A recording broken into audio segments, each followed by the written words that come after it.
Hi everyone, good morning. और मैं आशा करता हूँ आप सभी लोग कुशल होंगे।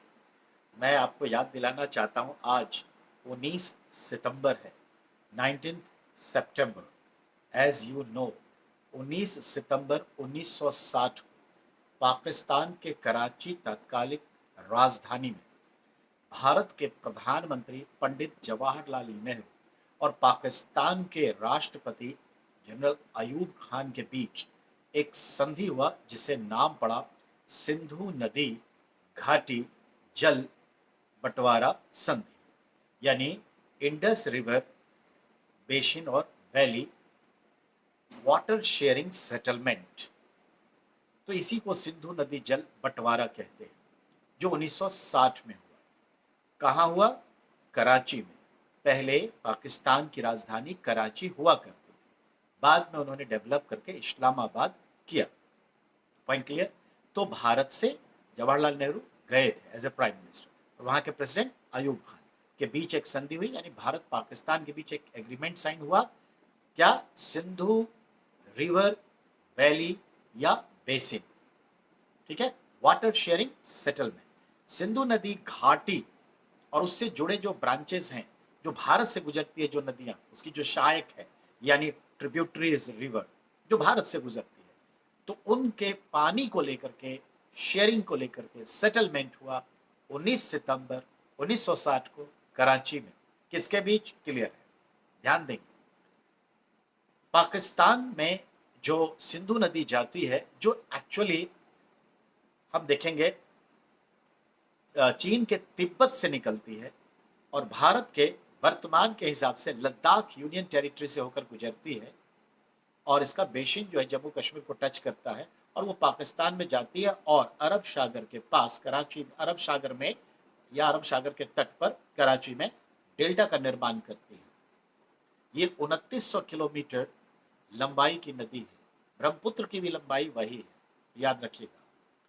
तो कहने का मतलब ये है कि सिंधु नदी को पाकिस्तान में दरिया ए हिंद कहते हैं, और ये सवाल कई बार आते हैं, दरिया ए हिंद कहते हैं। सिंधु नदी सबसे बड़ी नदी है, पाकिस्तान की मेजर नदी है।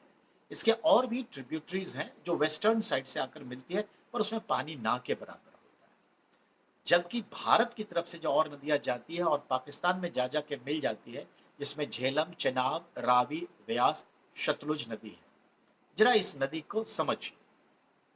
सबसे ऊपर आप ये पांच जो है ना, ये पांच उंगलियों को सबसे ऊपर छठा एक उंगली डाल दीजिए, तो ये आपका हो गया सिंधु नदी, इंडस रिवर। उसके नीचे झेलम, उसके नीचे चेनाब, उसके नीचे रावी, उसके नीचे व्यास, उसके नीचे शतलुज। यानी बड़ा अच्छा हिसाब किताब है।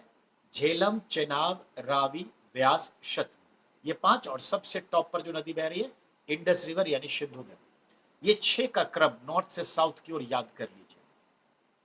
याद रहे, सिंधु नदी पाकिस्तान में जाती है और भारत से जो झेलम नदी निकलती है, वो झेलम भारत और पाकिस्तान का लॉन्गेस्ट रिवर बाउंड्री बनाती है और अंत में पाकिस्तान में जाकर के देखिए आगे बहती है। अब ये झेलम जो है पाकिस्तान चली गई। अब चेनाब नदी जो है वो भी जो भारत से निकलती है, और वो निकल करके कहाँ जाती है? पाकिस्तान में। और पाकिस्तान में जाके क्या होता है? झेलम अब चेनाब में आके मिल जाती है। तो झेलम, चेनाब, रावी। रावी नदी जो है ये भी भारत से निकलती है, जो आपको विदित है। ठीक है, अभी हम सोर्स नहीं बताएंगे कि कहाँ कहाँ, ये लंबा खिंच जाएगा वीडियो। मेरा टारगेट है कि 7 से 9 मिनट के बीच में आपके सारे वीडियोस हों, ताकि आपको देखने में इंटरेस्ट भी हो। तो ध्यान रखिएगा, अन्य बातों को हम डिटेल में कभी भी कर देंगे। तो अब क्या है आपके पास? झेलम हो गया, चेनाब हो गया, रावी। रावी निकलती है, और रावी जो है ये भी पंजाब और पाकिस्तान का बॉर्डर बनाती है और फिर चली जाती है पाकिस्तान। और पाकिस्तान में अब जो है झेलम जो चेनाब में आई, चेनाब अब रावी में आ गई, और फिर आगे बहने लगी। अब भारत में एक नदी निकलती है व्यास, और व्यास नदी जो है भारत में ही समाप्त हो जाती है। एक्चुअली वो ट्रिब्यूट कर जाती है किसमें, यानी उसकी सहायक हो जाती है किसकी? सतलुज की। सतलुज जो तिब्बत में चाइना से निकलती है और फिर भारत में आती है, और भारत में आकर फिर पाकिस्तान की ओर बहती है। तो पंजाब के फिरोजपुर में एक्चुअली व्यास नदी यहाँ मिल चुकी है। व्यास नदी नहीं जाती डायरेक्टली कहाँ? पाकिस्तान। तो अब ये सतलुज नदी पाकिस्तान जाती है। अब जो झेलम चेनाब में मिली थी, चेनाब रावी में मिली थी, और रावी अब जो है सतलुज में मिल जाती है, और ये सभी मिल करके चली जाती है कहाँ, तो बहावलपुर के पास निकट जो है सिंधु नदी में मिल जाती है, यानी पाकिस्तान में जाके सिंधु नदी में मिल जाती है।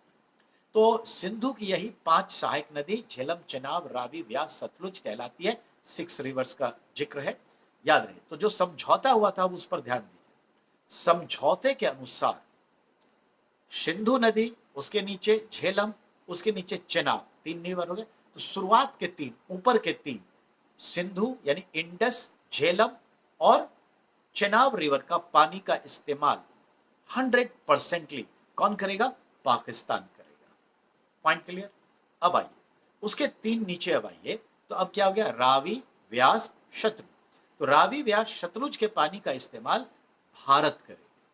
पॉइंट क्लियर, ये भी क्लियर हो गया। अब आइए इन 6 नदियों को ध्यान में लें तो फाइनली 80% वाटर का जो फ्लो है वो पाकिस्तान ही यूज करेगा, 80%। और भारत जो यूज करेगा उसका फ्लो अगर देखें तो कितना होगा, 20%।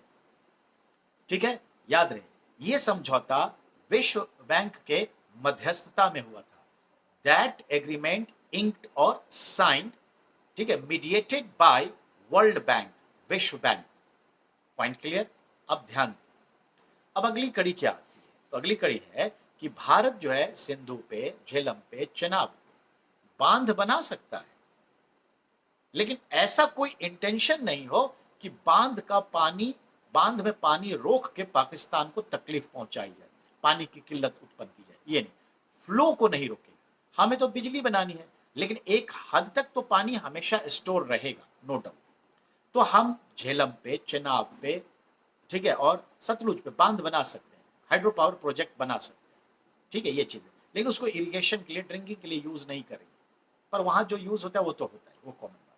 तो ये चीज, इसी पर समय समय के साथ विवाद होता है, तो सवाल हम वर्ल्ड बैंक के पास भी चले जाते हैं। फिर वर्ल्ड बैंक सही फैसला सुनाते, भाई अकॉर्डिंग टू दैट, ठीक है। अभी भी विवाद हुआ था, लेकिन फैसला भारत के पक्ष में आया 4 साल पहले, जब इमरान साहब बने थे उसके समय। और अक्सर जब हम और पाकिस्तान लड़ लेते हैं तो हम यही कहते हैं उसके पानी को बंद कर देंगे। हम नहीं बंद कर सकते, वो पॉलिटिकल स्टंट है, वो अलग मुद्दे, नहीं बंद कर सकते बाय लॉ। तो ये ध्यान में रखना है, लेकिन कंट्रोल कर सकते हैं, बांधवान हल्का बना सकते हैं, भारी भरकम भी नहीं बना सकते, ये भी हकीकत है। तो याद रखिएगा, हमने आपको आज बताया क्या, 19 सितंबर 1960 को पाकिस्तान की राजधानी कराची में हमारे पीएम जवाहरलाल नेहरू, उनके प्रेसिडेंट अयूब खान के बीच एक समझौता हुआ, जिसे सिंधु नदी जल विभाजन या बंटवारा या शेयरिंग समझौता कहते हैं, जिसमें मीडिएटर, आर्बिट्रेटर कौन था, वर्ल्ड बैंक। और 6 नदियां, जो सिंधु नदी और उसकी 5 सहायक नदियों का क्रम है जो भारत की तरफ से जाती है, उसके तहत जो है सबसे ऊपर क्या कहा मैंने, इंडस, फिर उसका झेलम, चेनाब का पानी वो यानी लगभग 80%, और रावी, व्यास, सतलुज का पानी भारत इस्तेमाल करती है। समझ में आया।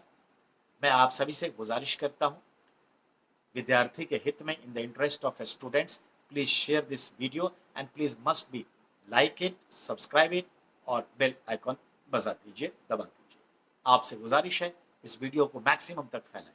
हमारी एक ही इच्छा है कि जिस विद्यार्थियों ने हमें डायरेक्ट, इनडायरेक्ट, प्रत्यक्ष, अप्रत्यक्ष रूप से हमें शिक्षक बनाया और बना ही रहे हैं, हम जैसे शिक्षकों का निर्माण चाहे अनचाहे, अप्रत्यक्ष, प्रत्यक्ष रूप से ये बच्चे ही करते हैं, ये स्टूडेंट्स ही करते हैं, रोज चुनौती देते हैं। इसीलिए मैं ये ख्याल किया हूँ कि मैं अब उनको अपना एक पक्ष 24 घंटे का 6 घंटा हम फ्री एजुकेशन में लगाएं। और मैं ये 1.5-2 साल से एक्टिवली ये 6 घंटा विद्यार्थियों को दे रहा हूँ, फ्री एजुकेशन। बस आपसे गुजारिश है, इसको शेयर करिए, स्प्रेड करिए, सब्सक्राइब करिए। Thank you very much.